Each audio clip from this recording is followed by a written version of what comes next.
حضرت عمر نے اپنے سگے ماموں کی گردن کاٹی بدر کے دن، سگے ماموں کی۔ حضرت ابو عبیدہ بن جراح، سنو، اسلام امن کا درس دیتا ہے، محبت کا درس دیتا ہے، بھائی اسلام ہی تو امن کا درس دیتا ہے، پر جڑی بوٹی کاٹنا بد امنی نہیں ہوتا، ظالم کا ہاتھ پکڑنا بد امنی، اور امن والے اور ہوتے ہیں بزدل، ان دونوں میں فرق ہوتا ہے۔ امن والا بننے کا کہا گیا ہے، بزدل بننے کا کہا۔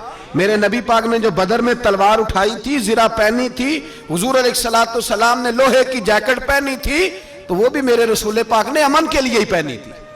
میرے نبی پاک صلی اللہ علیہ وسلم نے احد کے دن جو ہتھیار اٹھائے تھے تو وہ بھی امن کے لیے اٹھائے تھے، وہ بھی امن کے لیے حضور نے ہتھیار اٹھایا تھا۔ ہتھیار اٹھانا بد امنی کی علامت نہیں ہوتا میرے بھائی، یاد رکھیں۔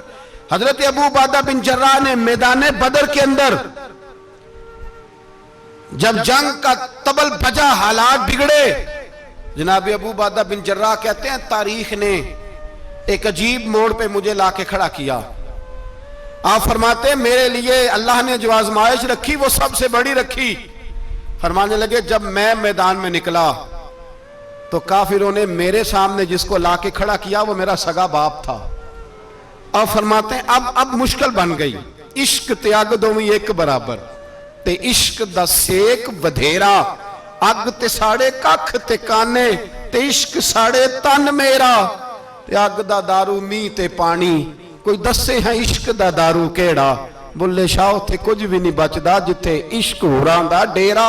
فرمانے لگے اب میرے لیے سامنے باپ، ادھر بیٹا۔ آپ فرماتے ہیں دو رستے تھے، باپ بچاؤں یا رسول اللہ کا دین بچاؤں۔ ایک منٹ تھا فیصلہ کرنے کے لیے کہ ابا بچے گا یا دین بچے گا، کفر بچے گا یا اسلام بچے گا۔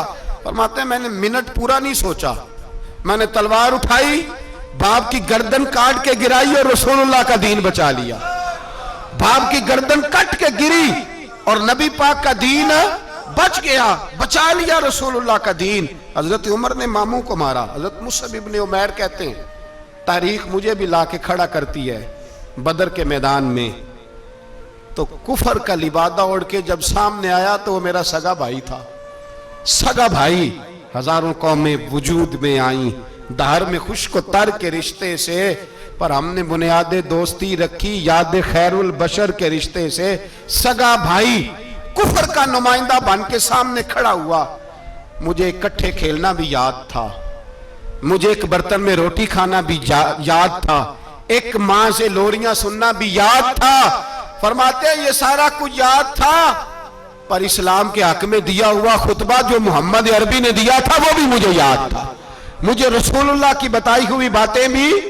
فرماتے ہیں میں سارا کچھ بھول گیا، پر مجھے اپنے رسول کا پڑھایا ہوا سبق نہیں بولا، وہ مجھے یاد رہا۔ میں نے پھر سگے بھائی کی گردن کاٹی اور میں نے وہ گردن کاٹ کے حضور کے پاس پیش کی، اور میں نے دنیا کو بتایا کہ ہمارے لیے اصل وہ ہے جو ہمارے رسول ہمیں حکم ارشاد فرماتے ہیں۔ یہ رشتے ہمارے لیے اصل ہمارے جی اچھے تعلقات ہیں۔ کون سے اچھے تعلقات؟ کون سے اچھے تعلقات؟ میرا ایک دوست مجھے کہنے لگا امریکہ تو پیار ہی بڑا کرتا ہے ہم سے۔ میں نے کہا بالکل، کسائی بھی بڑا پیار کرتا ہے بکرے سے، بڑا پیار ہوتا ہے۔ آپ جو قربانی کے بکرے لائے تھے آپ کو پیار نہیں تھا؟ ذبح کرنے سے پہلے اس کو پانی بھی پلایا، چارہ بھی کھلایا، غسل بھی کرایا، پر آخر میں کیا کیا؟ بولے نا جی، یہ والا پیار کرتا ہے امریکہ آپ سے، دیتا ہے کبھی کبھی پیسے، کوئی شک نہیں اس میں۔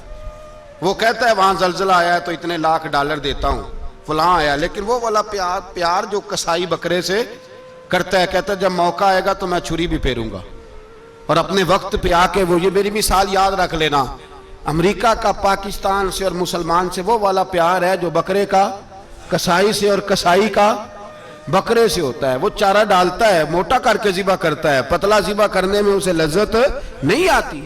اور بھائی یاد رکھو حضرت ابو بکر صدیق رضی اللہ تعالیٰ عنہ، عرب کے لوگ جب جنگ کرتے تھے تو ایک ہاتھ میں ڈھال پکڑتے تھے، ایک ہاتھ میں تلوار پکڑتے تھے، لوہے کی ڈھال۔ جب دشمن حملہ کرتا تھا تو ڈھال آگے کرتے تھے، وہ کئی دفعہ ٹکرا کے ڈھال سے تلوار گر جاتی تھی۔ حضرت ابو بکر صدیق میدان میں نکلے، بیٹا کافروں کی طرف سے لڑنے آیا ہے، سگا بیٹا، اور میرے مصطفیٰ کریم نے فرمایا اولاد بزدل کر دیتی ہے آدمی کو۔ پر جب ایمان پختہ ہو تو پھر صحابہ نے اس بزدلی کی بھی پرواہ نہیں کی. سگا بیٹا کافر کی جانب سے آیا. حضرت ابو بکر صدیق نے تلوار سے حملہ کیا, بیٹے نے ڈھال آگے کی. جب صاحبزادے نے ڈھال آگے کی نا تو حضرت ابو بکر کی تلوار لوہے کی ڈھال سے ٹکرائی, تلوار گر گئی. اب حضرت ابو بکر نے ہتے ہو گئے, صاحبزادے نے اٹھائی تلوار. کہتا جب میں مارنے لگا تو خیال آیا گھر تو میرا اجڑے گا نا, باپ تو میرا ہی ہے نا. صاحبزادے کہتے ہیں میں ابو بکر صدیق کو چھوڑ کے چلا گیا. بعد میں مسلمان ہو گئے, کلمہ پڑھ لیا. ایک دن گھر میں بیٹھے تھے تو بات شروع ہو گئی. صاحبزادے کہنے لگے ابا جی وہ یاد ہے نا جب میری ڈھال سے آپ کی تلوار ٹکرائی تھی اور تلوار گر گئی تھی تو میں نے آپ کو باپ سمجھ کے چھوڑ دیا, میرا ہی گھر اجڑنا تھا باپ سمجھ کے. جناب صدیق اکبر رضی اللہ تعالیٰ عنہ صاحب ابن شام نے لکھا ہے کہ اپنی سرین پر 2 دفعہ ہاتھ مارا, 2 دفعہ. کہنے لگے بیٹے تو اس وقت کافر تھا, تو نے مجھے چھوڑ دیا. میں جب واپس پلٹا تھا نا اسی دن اسی لمحے تو میرے دل میں خیال تھا کہ بیٹے نے تو چھوڑ دیا ہے, لیکن اگر بیٹا یوں میری تلوار کے نیچے آتا میں بیٹا سمجھ کے معاف نہ کرتا, کفر کا نمائندہ سمجھ کے قتل کر دیتا. اس لیے کہ میری نظر میں اگر کوئی اہمیت ہے تو رسول اللہ کے فرمان کی اہمیت ہے.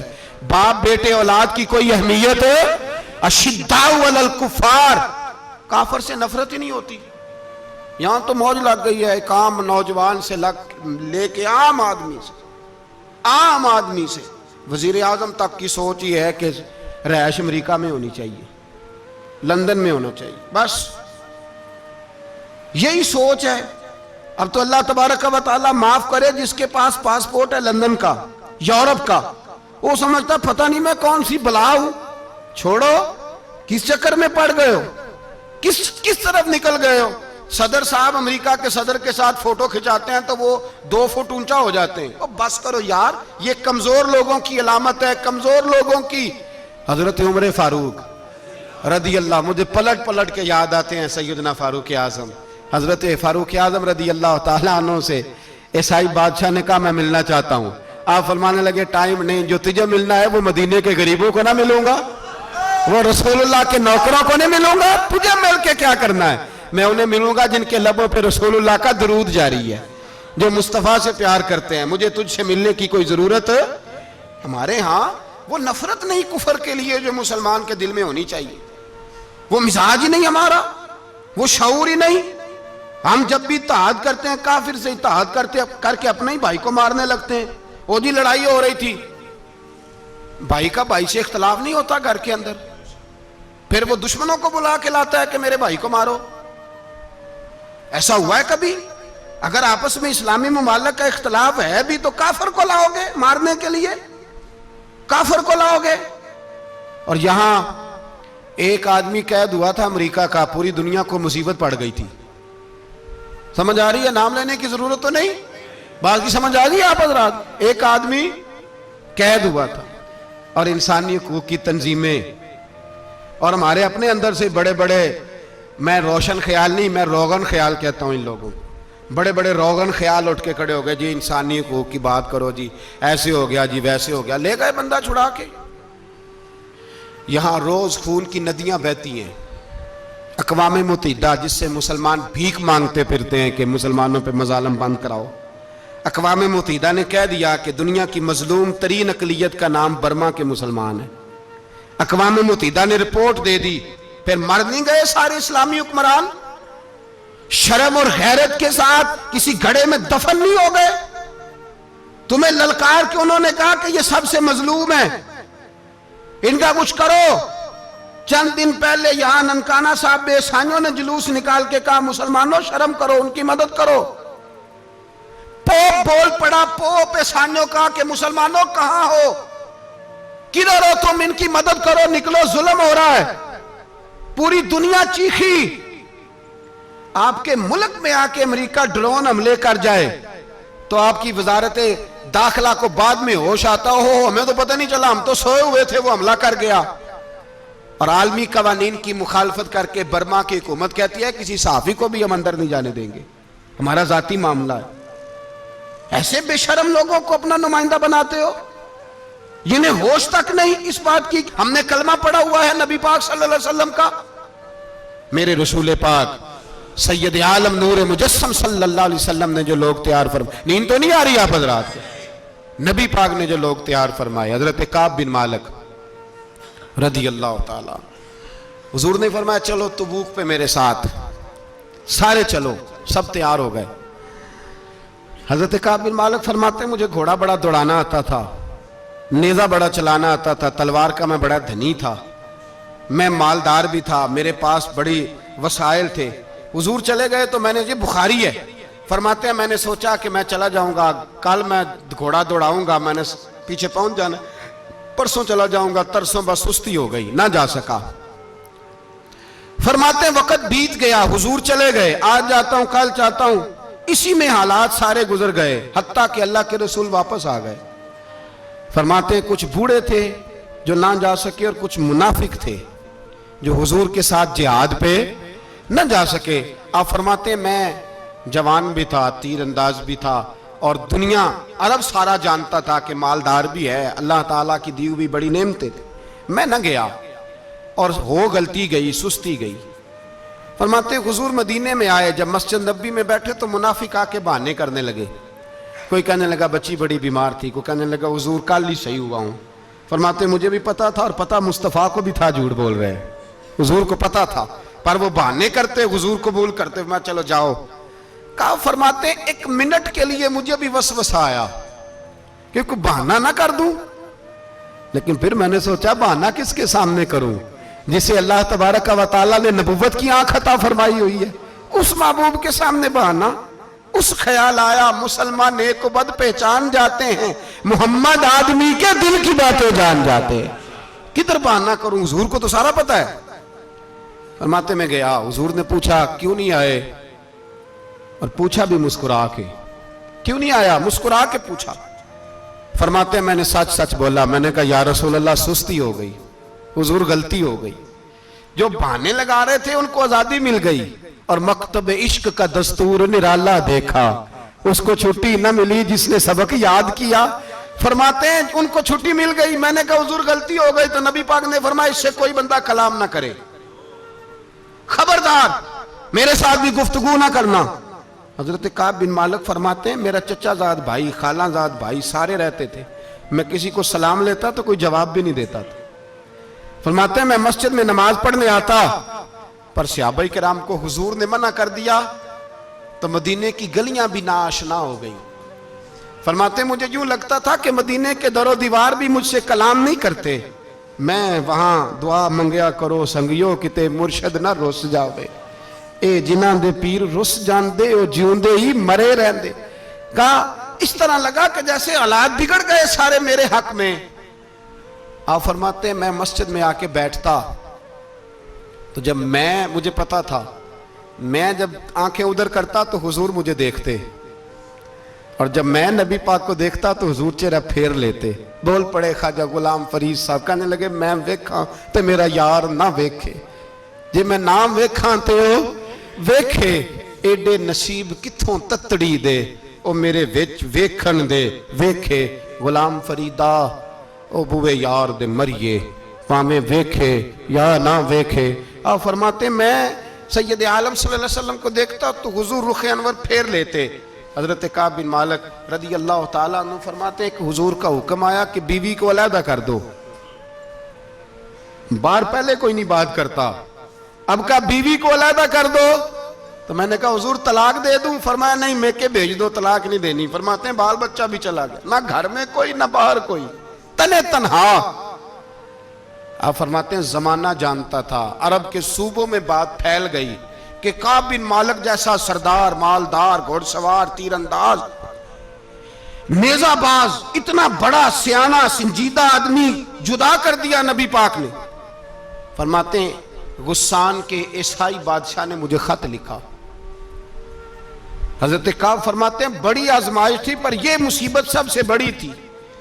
غسان کے عیسائی بادشاہ نے خط لکھا, اس کا آدمی مجھے ڈھونڈتا پھرتا مدینے میں, میں ملا تو خط اس نے مجھے دیا. خط میں یہ نہیں لکھا تھا کہ کافر ہو جاؤ معاذ اللہ, یہ نہیں لکھا تھا عیسائی ہو جاؤ.